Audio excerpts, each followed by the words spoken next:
Hi everyone, it's me, Charles Norman, Sports Solutions LLC. We are the creators of AthleticSOS, and I'm really excited for this year.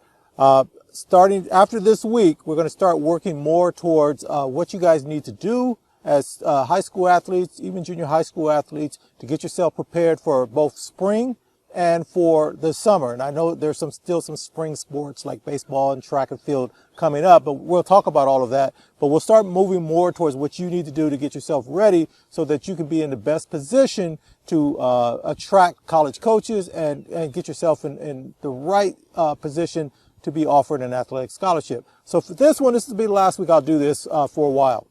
I want to talk about kind of our journey to get there. I think the journey is more important. You guys have heard me talk through the years how important it is that you as an individual, as a parent or as a student athlete, how do you take advantage? Because what we're trying to do, remember, it's the most important piece of this. We're trying to leverage your athletic ability to make sure you end up with a remarkable life all the way through.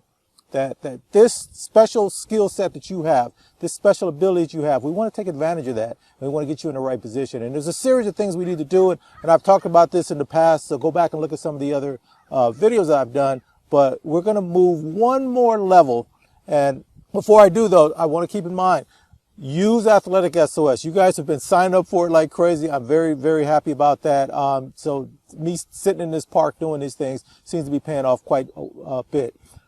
So basically what AthleticSOS does is it takes your student athlete, it takes your academic information, SAT, ACT scores, it takes your sports you play, the level you can participate at the collegiate level, take all of that stuff, and I will take that and we will give you a list of schools that you academically qualify to attend that have your sport available as an athletic scholarship opportunity for you. And so all of that kind of goes together. And so from that list, we want you to go pick a school that makes the most sense for you. Let them know you're interested in them and then give them an opportunity to come see you play. It's all built into the software. So down below, I give you a code. I give you instructions for how to use the code. And I have put a link down there now so you can go and look at it. And there's a 1-minute video that really encapsulates what I just told you. But anyway, use it, no cost to you. And once you get it, give it to someone else. I'm starting to see a lot of people using it. That means people are sharing with other people. Do not be selfish in your life. If you found something that's cool, it's great, and it works, then go ahead and share it with other people. So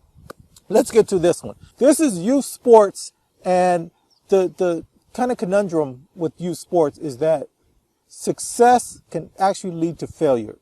So success in the sport, the more success you have, can lead to failure in life if you don't do this right. And what does that mean? That means we're going to plan backwards. And so we're going to take our end game and then we're going to make sure that we're ready for when that point comes. Because no matter who you are, if you're playing sports, at some point it ends. Some point your career ends, it's over with. And so what happens at that moment? And the reason I'm bringing this up is because I'm getting a lot of opportunities. It's February now. I got invited to a couple of events. Super Bowl's coming up. People are having these golfing events. A lot of stuff is happening right now.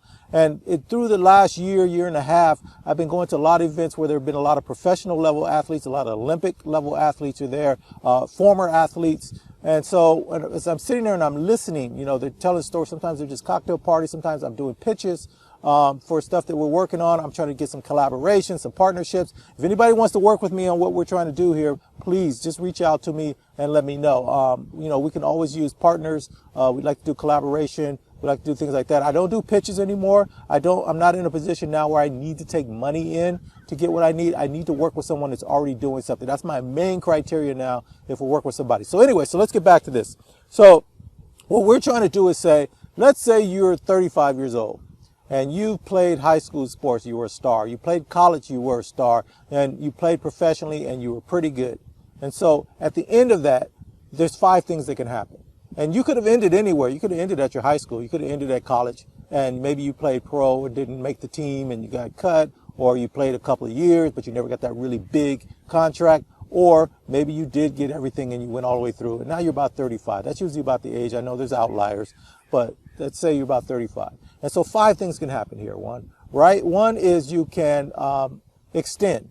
So extension means that oh, you became a commentator, right? So you've got something, you took a communication degree or something, and now you're a commentator within your sport. And so maybe it's for the team, maybe you got some network deal or some cable deal or something like that, that you have that level of cachet that they ask you to come on and do that. Or maybe you went into coaching, right? Or you went, it could be college, it could be high school, maybe you started your own league, maybe you're a trainer. Maybe whatever you're doing, you're staying in the sport and you're just extending out. So whether it was baseball, basketball, skiing, whatever it is that you were into, you continue that on. You are that person that played at the highest level, and now you're coming back to share either your knowledge or your skills or, your ability to train. And so you just extend it out. And so your career, as you look forward from 35 out, you're going to stay in that world. The next one is you're going to leverage.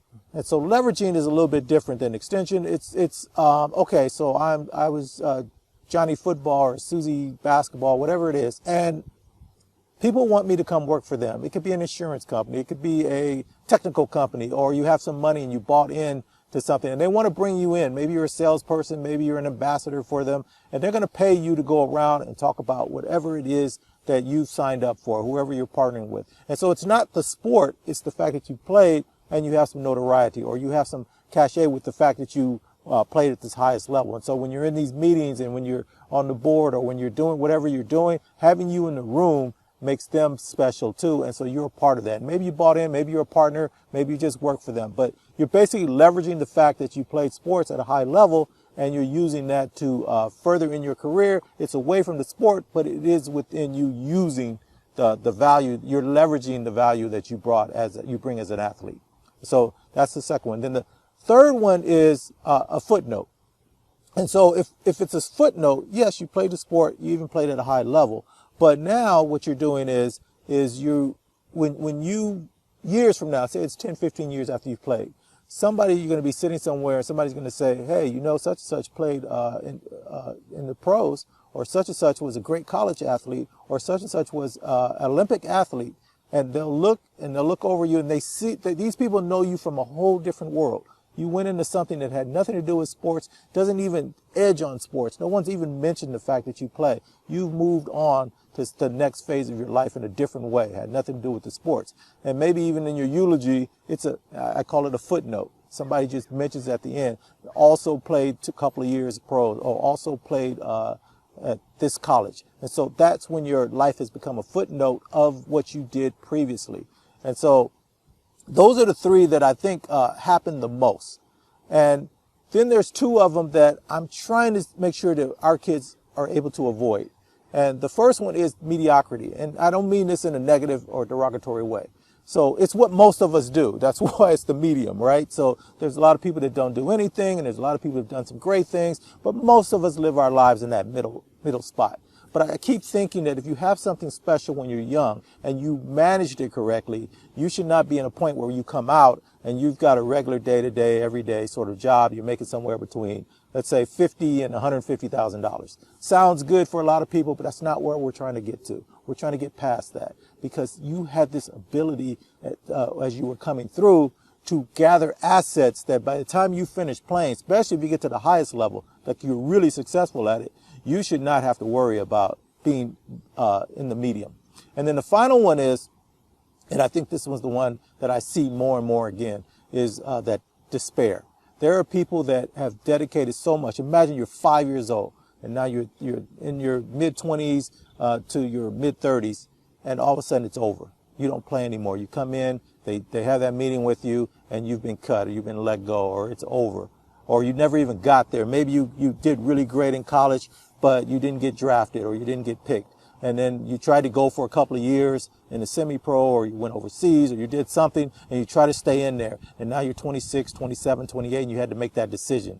And that decision is, I'm going to move on to something else. Whatever that situation is, I've seen so many people, when I go out now, I see so many organizations, so many people talking about, we've got to do something for the mental aspect of these athletes and these former athletes. Something needs to be put in place. It's a big business. I didn't even know this business existed. I know some people can get in. I've got some family members that things were right there for them, and something happened and it knocked them off, and it knocked them off for a number of years. And so there's not a lot of sympathy in the general world, but I think people in the sports world get it. That psychological, you just got cut off. And that sense of despair, and what do I do now? And I blew it, or I had all of these big dreams and they were all tied to me being this athlete, and now it's just over. What do I do? Where do I go? I'm letting everyone down. I go to things, and one of the things that really brought this home for me, I was sitting in on a Zoom panel, and there was a bunch of former athletes on there, and they're talking about all the stuff they're doing. So it was us that had these businesses, that had these products, and then there was these athletes there talking about the things that they were going to do, and we're trying to see if we could connect things together. And one of the athletes was a professional football player. He had been a professional football player, had played for about 6-7 years, and then it was over. And then what he said was, he stayed in the area where he had played professionally, and the first year he came out, he would go back up there. Everybody knew him. Everybody remembered him. He said 3 years after, though, he would go up there, and you could see that they were like, it was almost like you were a nuisance. They welcomed you in, but, you know, hey, don't eat too much of the food over here in the box. You know, you're one of the people that was here. We appreciate what you did, but there's, you know, we've got new people here. And then some of the people that worked for the organization had changed out, so they didn't remember him in the same way, and he felt it. It just felt like an outsider / insider. And so he said, even when he went back to his college now, you realize you paid 7 or 8 years. It's been a few years after that, so you're at almost 10 years since you actually played your last game for your college. So you can still go up there. Some of the coaching staff is there. Some of the staff is still there, but you're not that person anymore. Maybe you were a star there and you can last a little bit longer, but he said he felt it. He was now an outsider. So unless he went up there to become a coach or do something like that, basically you're just there. You're just kind of floating, and you're remembering. You're on the edge of extending, but you didn't really extend. You're not really a coach up there. He was doing something else. He was working a regular job, but he wanted to take advantage. And he could get tickets to the games and come in through the tunnel and all that stuff, but it wasn't the same. And so that kind of stuck with me when I was listening to that. So where are we trying to get to? I think that's what I'm trying to do with our youth moving forward. And that's why I keep saying you want to start gathering assets. And assets are people that, and I want you to start living your life in a way as the athlete that you're using your stardom early, from junior high through high school is really where I want you to kind of get started on this. And so as you walk through your campus at your school, and you're the big man on campus or the big woman on campus, you're the star.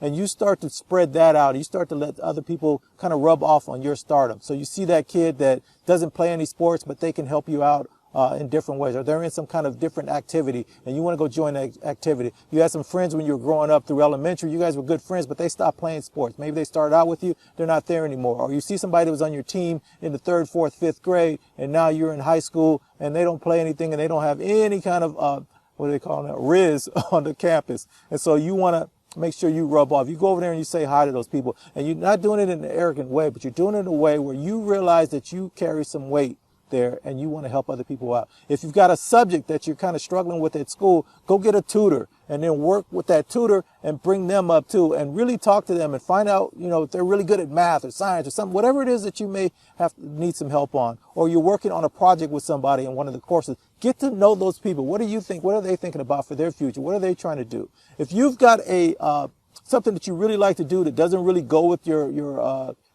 pattern as an athlete, people don't see it that way, continue on with that. Learn more and more about it. Make yourself different, because what you're trying to do is you're trying to tell the people that come behind you, it's okay. You don't have to be what everyone else thinks you're supposed to be. Be who you are, because you're going to use this later. All of this is how you're starting to build up who you are. You're going to start your social media, which means you're going to start talking about your nutrition and your activities, how you work out, some of the things that you're thinking about. You're going to create your own style. This is the other thing I always tell everybody. Go look online, look and check. I don't know if they have magazines that much, but try to look and find a style that fits you. Who are you? That's what we're trying to do. And it's one of the biggest things that I probably said this on a bunch of videos, that people in my age group do not know who they are. That is amazing to me. You spend your whole life trying to pretend and trying to do and try to make money and try to get in these positions or get these titles or get these credentials to make the rest of the world like you or be a little bit in awe of you. And it's what they want you to do, and nobody's happy. People get in their midlife and they're not happy. And so I'm not bringing all this up to say that even I didn't do it right. I was middle. And so I'm trying to do this now in my life, and I've always planned it this way. So I told you guys, I worked for the government. I did that for over 30-something years because I wanted to put myself in a position, or my family in a position, to have a plateau. The rest of my family, we didn't do that. So now I have a plateau. And so from there, I'm taking the skill set I had, which is my technical ability, and I've decided to do something with it. That's another thing. If you're going to go to school and do something, yes, you can learn it and you can do that. I've got so many people that I know that are technically just geniuses on different areas of technology, but they're just working at what they learned in school. They didn't take it and apply it to something. So if you learn how to do something, I don't care if you're a welder, I don't care if you're a plumber, I don't care what you do. If you can do that, then you got to take it and apply it to something else bigger than that. You got to have dreams that are bigger than what you went to school to learn how to do. That makes no sense to go in and just use your skill for a job and work for someone else, because no matter where you're working, even for government, I don't care what it is, you're building somebody else's career on the back of your talent. And as years go by, you've stacked it up. And that's why I keep on saying, as you build those people up in your life, as you get those assets of that, you're learning stuff, you get to go to college, you get to take these courses, you're on a campus with a bunch of people that are also there. If you get to college and you're playing, you're still the star on that team.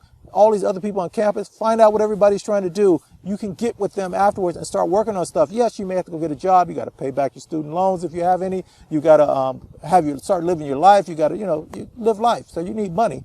But as you're doing your job or whatever you get into, also keep connecting with those people that had dreams. And if you have your dreams, start collecting people coming over, explain to people what you want to do and go, hey, you guys want to go on this journey with me? And if they know who you are as the person that always gave back, the person that always looked out for other people, the person who used their sports ability to help others raise up, they'll want to work with you on whatever you're doing next because they see that in you. So that's where we're trying to go. So again, we're trying to avoid the mediocrity and the despair. We can't have those two. If you can avoid it, there's really no reason for it. Now I'm not even against it. If that's what you want to do, that's fine. But if you want one of the others, I say you go for the footnote that everybody forgets you were even an athlete by the time you get 35 years past. When you get to 70, they didn't even know you played sports. If you can get there, I think you won. All right, guys. So moving forward next week, I'm going to start talking about the unsigned seniors, and then we're going to move on from there and talk about the rest of you guys that are freshmen and sophomores and juniors. What do you need to be doing? How do you get yourself in position to be selected and offered an athletic scholarship? As always, you guys, best of luck to you in all your endeavors, and we'll see you next week. Bye.